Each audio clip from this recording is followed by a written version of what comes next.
Many, if not all of you taking this Nugget series are taking it because you want to pass the PMP exam.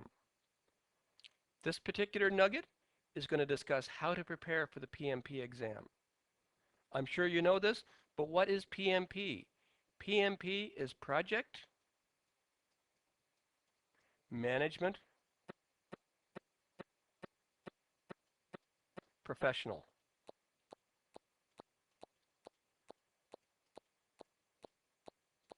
And it's granted by the Project Management Institute, PMI. PMI has taken a great effort to ensure that the people passing the PMP exam will be true project management professionals. They have specific requirements that you need to be working in the industry, in the field of project management, to even be allowed to take the exam. The exam is a very comprehensive exam to test your general knowledge and your application knowledge. It's both a general knowledge exam and an application knowledge exam to ensure that you do understand project management and you do understand how to put it into practice. There are very specific qualifications. There are different qualifications for the PMP depending on your educational background. If you have a university degree, the qualifications are different than without a degree, and we'll discuss at length what those qualifications are in just a minute in this series. You will need to understand the format for the exam itself. The exam has 200 questions in it. In order to pass the exam, at this point in time, you will need to get 135 of the questions right. And for those of you interested in the math, that means you must score 68.5% on the exam. The only grade given from the PMP exam is a pass or a fail. So although you may have gotten 199, which is highly unlikely, but although you get 199 of the questions right, your grade, your PMP certification, does not receive distinction. You do not get your PMP with honors. A grade of 200 or a grade of 199 is no better than a grade of 135 or 136. But a grade of 134 is a failing grade and you do not pass your PMP. 200 questions. Each of the questions are multiple choice.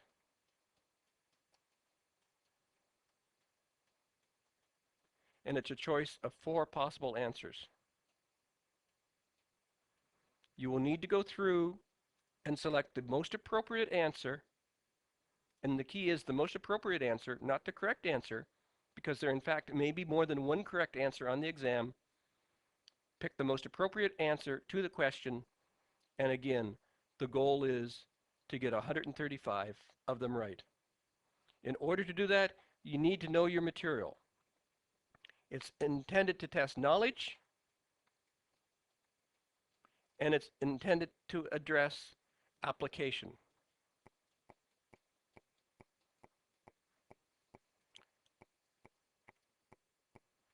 You have 4.5 hours maximum to complete the exam, and the exam is computer driven.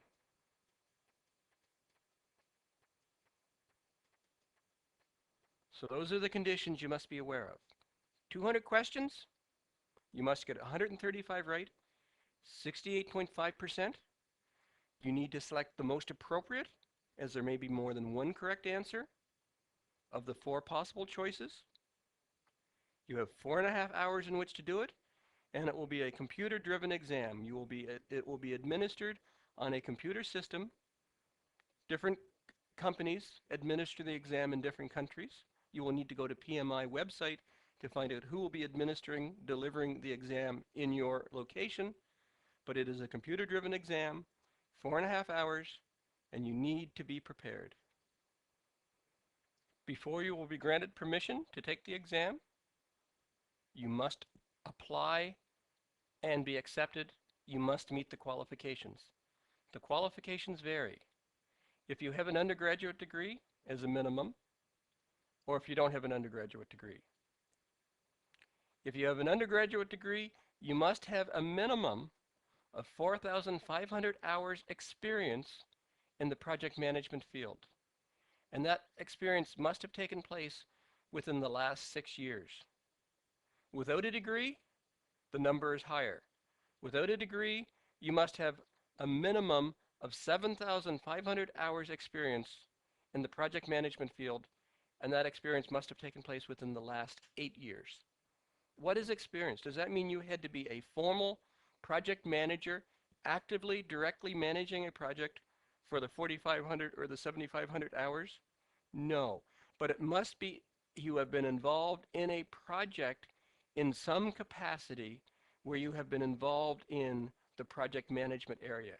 So you may not have been the direct project manager, you may have been a team lead, or you may have been a team member who has some responsibility, some involvement in the project management processes itself. You will be required to list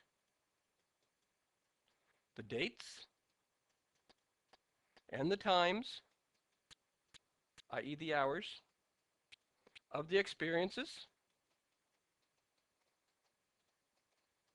and you must break your experiences down as to what element was in initiating, what was in planning, or how many hours was in initiating, how many hours were in planning, how many hours were in monitoring, in executing,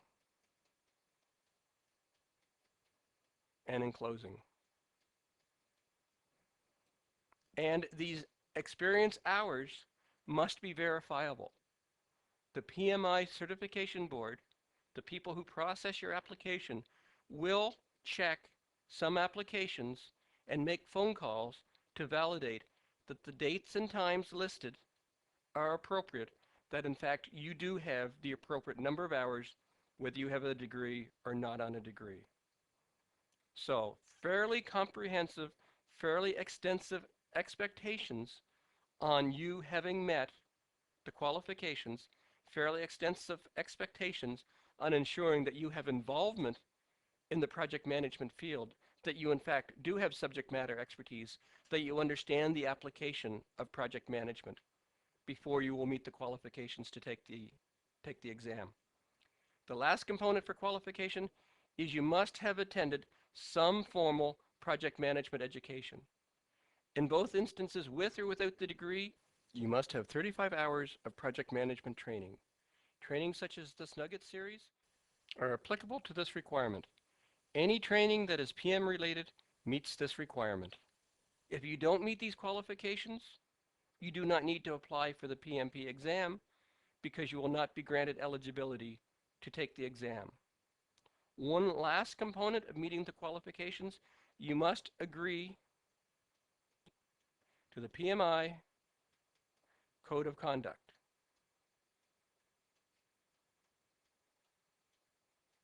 We have another nugget later in this series on project management professionalism, which will explain in more detail what the PMI Code of Conduct is all about. You want more information on the qualifications? Go to pmi.org.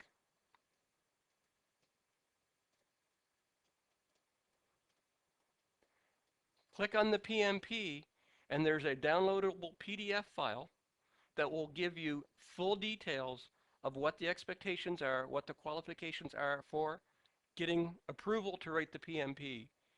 And again, you must ensure you are meeting the appropriate qualifications. You must ensure your qualifications are verifiable, because they will be verified in some instances. And when you meet these qualifications and you submit the appropriate funds, there is a fee for taking the PMP exam. I'm not going to list the fee as the fee changes with time.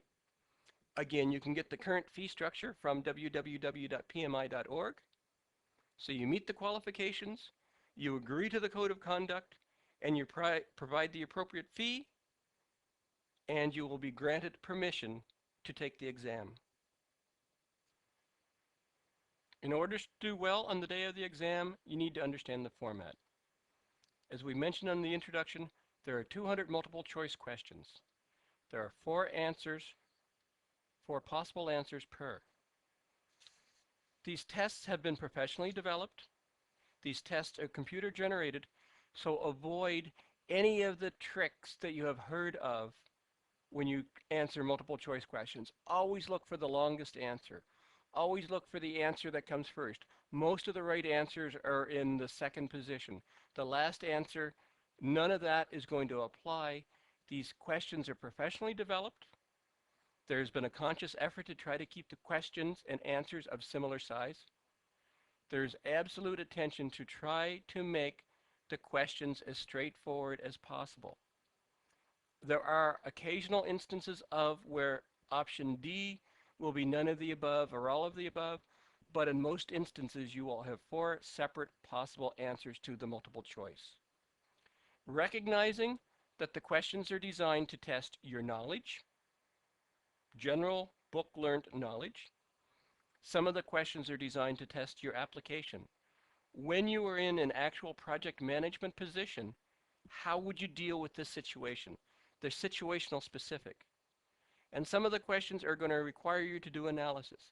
You're going to be presented with some project management facts and figures. You need to be prepared for general knowledge questions, situational specific. If I was in this situation or when I was in this situation, how would I deal with it? And there will be questions where you need to go through and do analysis and think through and analyze the information provided in the question and use that to develop your answers. There will most likely be a series of questions, again, primarily analysis type questions, where you will be giving a scenario and then multiple questions directly related to that scenario. Typically where the results of your first piece of analysis will be used to feed your second piece of analysis. The 200 questions are drawn from a large database of all possible questions. The intent is no two PMP exams ever given will be the same. It's not going to do any good to go out and ask your friend who just completed their PMP exam, what were the questions? Give me the questions so I can get the answers. It's highly unlikely that you will get many, if any, of the same questions on a second PMP exam administered. So be prepared for the style and format of the questions. The questions are professionally prepared. The questions are not meant to have a lot of distractors to try to fool you into picking the right answer. They are intended to test your knowledge, your application, and your analysis. And remember, you need to get 135 right of the 200 questions. You need to get approximately 70% passing grade, 68.5 if you want to be precise. Questions right. You need to be prepared, you need to understand the format, and you need to win with the right mindset to ensure that you're going to pass this exam. The key to passing the exam, of course, is to know your material. You need to be aware that the exam is going to cover all the knowledge areas. In terms of breakdown for the exam is generally considered, and remember, every exam is unique, but the exam database is designed to give you this approximate percentage of coverage. So initiating will be approximately 10% of the total number of questions on the exam. Planning will be approximately 25%. Executing will be approximately 25%. And controlling will be approximately 25%. So if you need to focus your attention, you need to focus your attention where the majority of the questions are going to be, and that, of course, is in the core of the project management areas. Planning, executing, and controlling. Closing will be another 10%, and potentially a surprise if you're not familiar with the PMP process, there's 15 or approximately 15% of the questions related to professionalism. What is professionalism? Project Management Professional. It's a PMP. There will be questions on how well you can apply professionalism in the project management discipline. We talked about you will be required to sign off and agree to the PMI Code of Conduct. As part of taking the PMP exam, you will actually be tested on that Code of Conduct in these questions related to professionalism. We have a nugget later in this series that deals specifically with professionalism. And for those of you doing the math, yes, I know this does not add up to 100%. This adds up to a little over 100%, approximately 10%, approximately 25%, and so on, is how the coverage of the exam questions will be. Two areas I believe you need to be specifically aware of: earned value. There will be a number of questions on the exam specifically related to the application of, the calculation of, and the definition of earned value. If earned value is not a high level of comfort, a high level of knowledge area for you, and I suspect many of you taking this exam will not be very familiar with, and maybe not even have heard specifically about, earned value analysis, you need to prepare for earned value questions. And again, we have a nugget in this series specifically related to earned value. Another specific area that many of you may be unfamiliar with is specific network analysis questions. How do you calculate, how do you develop, how do you analyze a project network? We're probably all very familiar with tasks and task dependencies, predecessor-successor relationships. Network analysis goes beyond that. It accepts that, but it brings in effort. It talks about early starts and early finishes and slack. You need to be aware of the entire network analysis process, how to calculate it, how to analyze it. And again, we have a specific nugget later in the series dedicated to network analysis.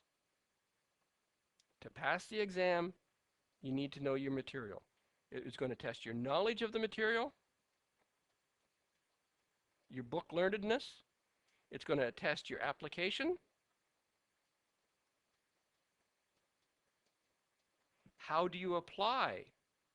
And a lot of the applications are going to be in project professionalism, but they will be also scattered through the entire area of the exam. Testing your application. If you were a project manager given this situation, how would you do?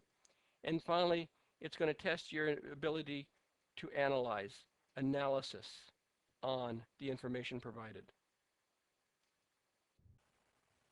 So you're ready for the exam. It's the day of the exam. What do you need to do? What do you need to do to be prepared? You need to bring your eligibility letter with you. You're not going to be admitted to the exam center without your eligibility letter. You need to bring 2 pieces of ID. At least one of those pieces of ID must be a picture ID to ensure that you are in fact the person who received the eligibility letter. The names on your IDs must match the name on the eligibility letter. And that's about it. You can bring a non-programmable calculator. You cannot bring any books. You cannot bring any papers. You cannot bring answers written on your arms. No, I'm just kidding on that. You cannot bring any other study aids. The test center will give you 2 pieces of paper. You can bring your own pencil and pen. And that's it. You are basically going into the exam center with nothing but the clothing on your back and your non-programmable calculator. The knowledge must be in your head. As the exam is relatively lengthy, up to 4.5 hours, I would strongly encourage you to bring some kind of snacks, some kind of water, so that you can take a break. But when you take a break, the clock doesn't stop. When you take a break for your snacks, to do a brain refresh, which I highly recommend, to have a drink of water, the 4.5 hour clock is still running. So be aware of that. And because you have no idea what the temperature is going to be in the exam center, I would absolutely suggest you dress in layers. If it's hot, you can take off a layer. If it's cold, you can keep the layers on. Be prepared, and I would say overall, you need to be relaxed. You've done your homework. You've done your study. You've taken this nugget series. You're an experienced project manager. I'm sure you'll do well. Be ready, be prepared, and be relaxed, and I'm sure you'll do your best. Final words of advice I have for you for the PMP are in the form of these tips and hints. First thing, when you sit down in the exam center, use the paper provided. If there's anything you're not aware of, If you're not sure you're going to remember the terms for earned value, take your paper, take your pencil, write them out while it's still fresh in your mind. EV equals earned value.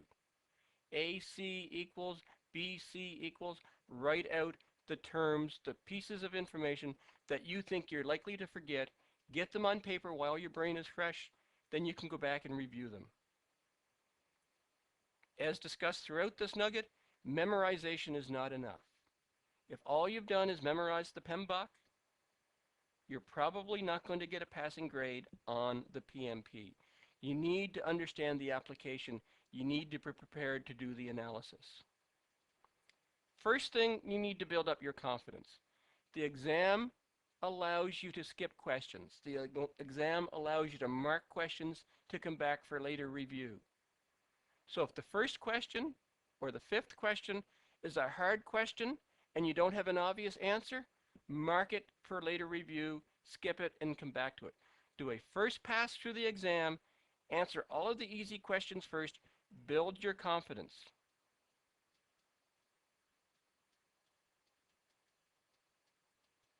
Once you've been through and done all the easy questions, and there's going to be lots of them, there really is, there's going to be lots of easy questions where it's intuitively obvious, you know exactly what the right answer is, get them done. Then go back and look at the harder ones. And I think you'll surprise yourself.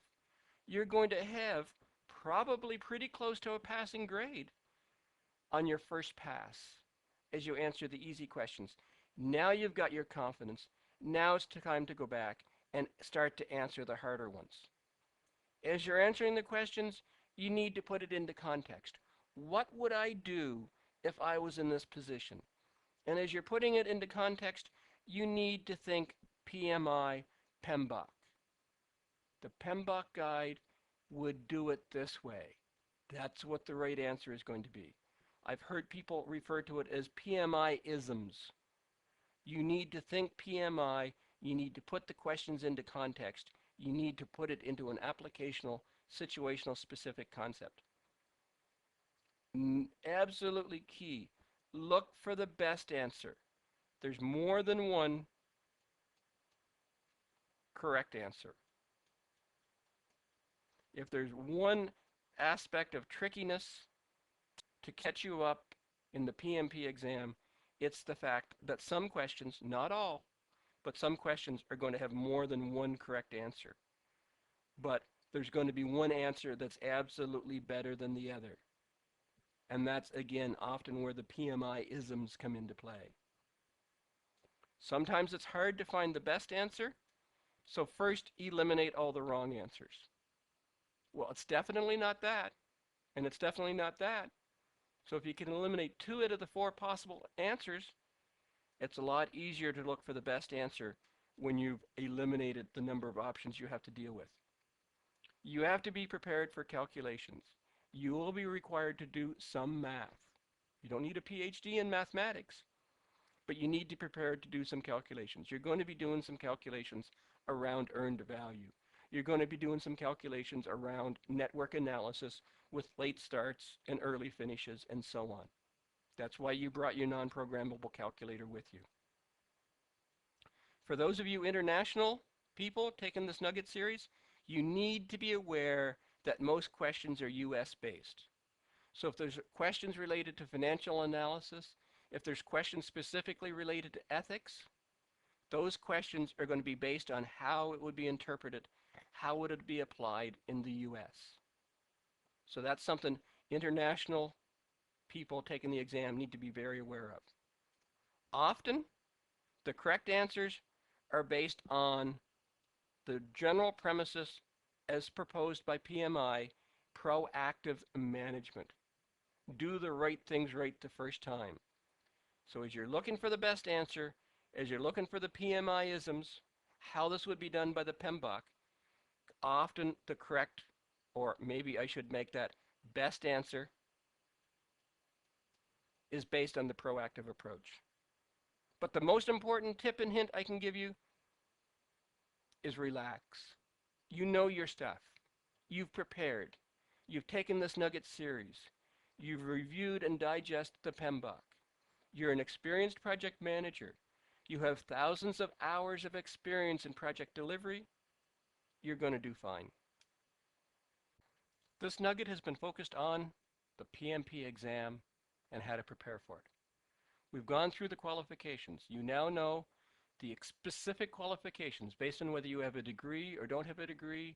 You now know how many hours of experience you need in the project management area. You know you need 35 hours of direct education related to project management. You know you need to accept the PMI Code of Conduct. Once you meet the qualifications, you're going to submit your application to PMI and you're going to be approved to take the exam.